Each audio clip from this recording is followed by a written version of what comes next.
Hello, learn and grow with Ayishu എന്ന YouTube ചാനലിലേക്ക് എല്ലാവർക്കും വീണ്ടും സ്വാഗതം. നമ്മുടെ ഇന്നത്തെ ടോപ്പിക്ക് എന്താണെന്ന് നോക്കാം. ഇന്നത്തെ കാലത്ത് വളരെ റെയറായി മാത്രം കാണാൻ പറ്റുന്ന ഒന്നായി മാറുകയാണ് ആത്മാർത്ഥ പ്രണയം.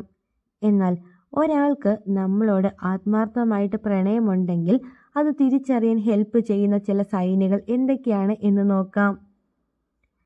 അപ്പോൾ എല്ലാവർക്കും ഒരിക്കൽ കൂടി നമ്മുടെ പുതിയൊരു വീഡിയോയിലേക്ക് സ്വാഗതം. നമ്മുടെ ഫസ്റ്റ് പോയിന്റ് എന്താണെന്ന് നോക്കാം. ഫസ്റ്റ് പോയിന്റ് എന്ന് പറയുന്നത് ബാഡ് ടച്ച് ആണ്. നമുക്കറിയാം, റിലേഷൻഷിപ്പിൻ്റെ സ്റ്റാർട്ടിങ്ങിലൊക്കെ കുറച്ച് ടച്ചിങ്ങും കാര്യങ്ങളൊക്കെ ഉണ്ടാവും. അതായത് കയ്യിൽ പിടിക്കുക, അല്ലെങ്കിൽ നിങ്ങളുടെ മുടിയിലൊക്കെ ഒന്ന് ടച്ച് ചെയ്യുക, നിങ്ങളുടെ തോളത്തൊക്കെ ഒന്ന് പിടിക്കുക. ഇതൊക്കെ റിലേഷൻഷിപ്പിൽ സ്വാഭാവികമായിട്ട് നടക്കുന്ന ഒരു കാര്യമാണ്.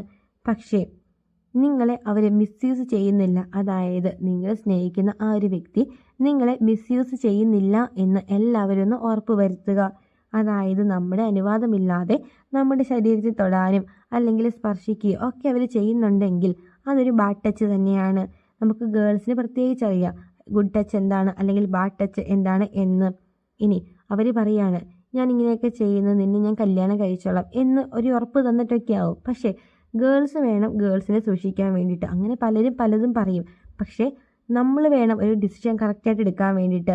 അതായത് നിങ്ങൾക്ക് പറയാം, എനിക്കിതിനൊന്നും താല്പര്യമില്ല, നിങ്ങളുടെ ഇഷ്ടമില്ലായ്മ അല്ലെങ്കിൽ നിങ്ങൾക്കിതിൽ താല്പര്യമില്ല എന്ന് പറഞ്ഞിട്ട് വീണ്ടും അവർ നിങ്ങളുടെ ശരീരത്തിലൊക്കെ സ്പർശിക്കുകയാണ് എങ്കിൽ, അതായത് കൈ പിടിക്കുക, അതൊക്കെ ഒരു നോർമലായിട്ടുള്ളൊരു കാര്യം തന്നെയാണ്. ഫ്രണ്ട്സ് ആണെങ്കിൽ അങ്ങനെയൊക്കെ ചെയ്യുന്നതാണ്. അല്ലാതെ നമ്മുടെ ബോഡി പാർട്സിൽ, അതായത് പ്രൈവറ്റ് ആയിട്ടുള്ള ബോഡി പാർട്സിലൊക്കെ അത് ടച്ച് ചെയ്യുന്നുണ്ടെങ്കിൽ അതൊരു ബാഡ് ടച്ച് തന്നെയാണ്. ആ ഒരു വ്യക്തി നിങ്ങളെ ആത്മാർത്ഥമായിട്ടായിരിക്കില്ല പ്രണയിക്കുക. അതുകൊണ്ട് തന്നെ അങ്ങനെ ഒരു മോശം അനുഭവം നിങ്ങളുടെ ഒരു പാർട്ണറിൽ നിന്നും ഉണ്ടായിട്ടുണ്ടെങ്കിൽ നിങ്ങൾ ജസ്റ്റ് അവരെ വേണ്ട എന്ന് വെക്കുന്നതായിരിക്കും നല്ലത്. So this is our first point. ഇനി സെക്കൻഡ് പോയിന്റ് എന്താണെന്ന് നോക്കാം. സെക്കൻഡ് പോയിന്റ് എന്ന് പറയുന്നത് ഫീലിങ്സ് ഷെയറിംഗ് ആണ്. അതായത് നിങ്ങൾക്ക് നിങ്ങളുടെ എന്ത് വിഷമവും കാര്യങ്ങളൊക്കെ ആ ഒരു വ്യക്തിയോട് ഓപ്പണായിട്ട് പറയാൻ ഒരു സ്വാതന്ത്ര്യം ഉണ്ടായിരിക്കണം. അതേപോലെ തന്നെ അവരും എല്ലാ കാര്യങ്ങളും നിങ്ങളോടും ഷെയർ ചെയ്തിരിക്കണം. നിങ്ങളുടെ രണ്ടുപേരുടെ നടുവിൽ ഒരിക്കലും ഒരു ഹൈഡിങ്, അതായത് എന്തെങ്കിലുമൊക്കെ ഇങ്ങനെ ഒളിച്ചു വെക്കുക, ആ ഒരു കാര്യം ഒരിക്കലും ഉണ്ടാവരുത്. എന്ത് കാര്യം ഉണ്ടെങ്കിലും ഓപ്പണായിട്ട് നിങ്ങൾ അവരോടും പറഞ്ഞിരിക്കണം. അതേപോലെ തന്നെ അവർ നിങ്ങളോടും പറഞ്ഞിരിക്കണം.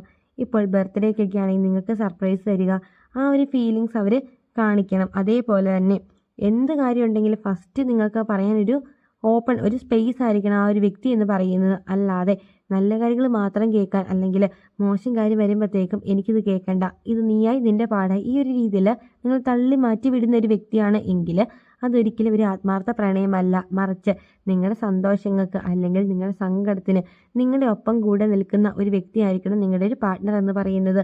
അല്ലാതെ നിങ്ങൾക്ക് എന്തെങ്കിലും പ്രശ്നം വരികയാണ് അല്ലെങ്കിൽ എന്തെങ്കിലും വിഷമം വരികയാണ്, ആ ഒരു സമയം മാറ്റി നിർത്തുക, നീയായി നിൻ്റെ പാടായി, നീ ഇത് സോൾവ് ചെയ്തു എന്നും പറഞ്ഞിട്ട് ഉന്തി മാറ്റി വിടുന്ന ഒരു വ്യക്തിയാണ് നിങ്ങളുടെ കൂടെ ഉള്ളത് എങ്കിൽ നിങ്ങളുടേത് ആത്മാർത്ഥ പ്രണയമൊന്നുമല്ല.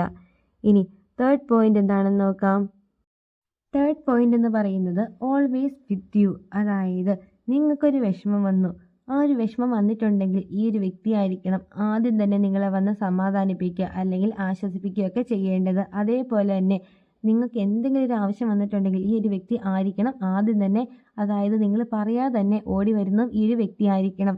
അതുപോലെ തന്നെ നിങ്ങളൊരു തെറ്റ് ചെയ്യുകയാണ്, നിങ്ങൾക്കറിയില്ല ആ ചെയ്ത കാര്യം തെറ്റാണ് എന്ന്, പക്ഷേ മറ്റുള്ളവരുടെ മുമ്പിൽ വെച്ചിട്ട് ആ ഒരു വ്യക്തി നിങ്ങളെ പ്രൊട്ടക്റ്റ് ചെയ്യണം. അതായത് എന്ത് കാര്യമാണോ നിങ്ങളുടെ സൈഡ് തന്നെ പറയണം. എന്നിട്ട് എല്ലാവരുടെയും മുമ്പിൽ നിന്നും നിങ്ങളെ മാറ്റി നിർത്തിയിട്ട് നിങ്ങളോട് മാത്രമായിട്ട് പറഞ്ഞു തരികയാണ്, നീ ആ ചെയ്ത കാര്യം തെറ്റാണ്, അതങ്ങനെയല്ല ചെയ്യേണ്ടതെന്ന് പറഞ്ഞിട്ട് പബ്ലിക്കായിട്ട് നിങ്ങളെ നാണം കെടുത്താതെ അല്ലെങ്കിൽ അപമാനിക്കാതെ കാര്യമായിട്ട് നിങ്ങൾക്ക് പറഞ്ഞു തരുന്ന ഒരു വ്യക്തിയാണ് നിങ്ങളുടെ കൂടെ ഉള്ളതെങ്കിൽ നിങ്ങളുടേത് ആത്മാർത്ഥ പ്രണയം തന്നെയാണ്. അതേപോലെ തന്നെയാണ് നിങ്ങളെ മോട്ടിവേറ്റ് ചെയ്യുക. അതായത് നിങ്ങൾ വിചാരിക്കും നിങ്ങളെക്കൊണ്ട് പറ്റില്ല അല്ലെങ്കിൽ ചെയ്യാൻ സാധിക്കില്ല എന്ന് നിങ്ങൾ വിചാരിക്കുന്ന കാര്യം നിങ്ങളെക്കൊണ്ട് മാത്രമാണ് ചെയ്യാൻ പറ്റൂ എന്നും പറഞ്ഞ് ഈ ഒരു വ്യക്തി നിങ്ങളെ മോട്ടിവേറ്റ് ചെയ്യുകയും ചെയ്യും. ഈ തരത്തിൽ എല്ലാ കാര്യങ്ങൾക്കും നിങ്ങൾക്ക് സപ്പോർട്ടായിട്ടൊരു വ്യക്തി കൂടെ ഉണ്ട് എങ്കിൽ ആ ഒരു വ്യക്തി എന്ന് പറയുന്നത് നിങ്ങളെ ആത്മാർത്ഥമായിട്ട് പ്രണയിക്കുന്ന ആൾ തന്നെയാണ്. ഇനി ഫോർത്ത് പോയിന്റ് എന്താണെന്ന് നോക്കാം. നാലാമതായിട്ട് വരുന്ന സ്പെഷ്യൽ ഡേയ്സ് ആണ്. അതായത് നിങ്ങളുടെ സ്പെഷ്യൽ ഡേയ്സ് ഒക്കെ ഓർത്ത് വെച്ചിട്ട് ആദ്യം തന്നെ ഈ ഒരു വ്യക്തി നിങ്ങളെ വിഷ് ചെയ്യും. അതേപോലെ തന്നെ നിങ്ങളുടെ ബർത്ത്ഡേ അല്ലെങ്കിൽ നിങ്ങൾ ആദ്യം കണ്ടുമുട്ടിയ ആ ഒരു ദിവസം ഇതൊക്കെ ആ ഒരു വ്യക്തി ഓർത്ത് വെച്ചിട്ട് നിങ്ങളോട് പറയും അല്ലെങ്കിൽ നിങ്ങളെ വിഷ് ചെയ്യും. ഇങ്ങനെയൊക്കെ അവർ ചെയ്യുന്നുണ്ടെങ്കിൽ അതിനർത്ഥം അവർ നിങ്ങളെ ആത്മാർത്ഥമായിട്ടാണ് പ്രണയിക്കുന്നത് എന്നതാണ്. ഇതാണ് നമ്മുടെ 4th പോയിന്റ്. ഇനി 5th പോയിന്റ് എന്താണെന്ന് നോക്കാം. 5th പോയിന്റ് എന്ന് പറയുന്നത് ടൈം സ്പെൻഡിങ് ആണ്. നിങ്ങളായിട്ട് ടൈം സ്പെൻഡ് ചെയ്യാൻ വേണ്ടി ആ ഒരു വ്യക്തി നല്ല ഹാപ്പി ആയിരിക്കും. അതായത് നിങ്ങൾ അവരെ വിളിക്കുകയാണ്, അല്ലെങ്കിൽ മെസ്സേജ് അയക്കുകയാണ്. ഇങ്ങനെ മെസ്സേജൊക്കെ അയക്കുമ്പോഴത്തേക്കും പിന്നെ വാ ഞാൻ തിരക്കാണ് എന്നൊക്കെ പറഞ്ഞ് നിങ്ങളെ മാറ്റിവിടാതെ നല്ല ഇൻട്രസ്റ്റ് ആയിട്ട് അവർ സംസാരിക്കാൻ വേണ്ടി കൂടും. അതേപോലെ തന്നെ ഒരു മടുപ്പുമില്ലാതെ ആയിരിക്കും അവർ സംസാരിക്കുക.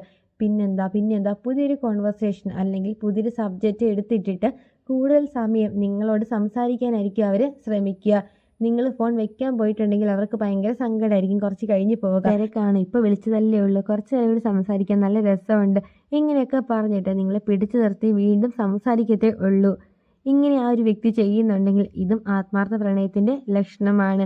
അപ്പോൾ ഈ പറഞ്ഞ 5 കാര്യങ്ങളൊക്കെ നിങ്ങൾ സ്നേഹിക്കുന്ന വ്യക്തിക്ക് ഉണ്ടോ ഇല്ലയോ എന്നൊക്കെ എല്ലാവരും ഒന്ന് നോക്കുക. അപ്പോൾ വീഡിയോ ഇഷ്ടമായിട്ടുണ്ടെങ്കിൽ തീർച്ചയായിട്ടും ചാനൽ സബ്സ്ക്രൈബ് ചെയ്യണം, സപ്പോർട്ട് ചെയ്യണം. അതേപോലെ തന്നെ വീഡിയോക്ക് ലൈക്കും കൂടി ചെയ്യണേ. പിന്നെ ഇതൊന്നും അറിയാത്ത നിങ്ങളുടെ ഫ്രണ്ട്സ് ഉണ്ടെങ്കിൽ തീർച്ചയായിട്ടും ഈ ഒരു വീഡിയോ അവർക്ക് കൂടി അയച്ചു കൊടുക്കുക. അപ്പോൾ അടുത്ത ദിവസം ഇതിൽ നല്ലൊരു ടോപ്പിക്കായിട്ട് നമുക്ക് വീണ്ടും കാണാം. Thank you for watching.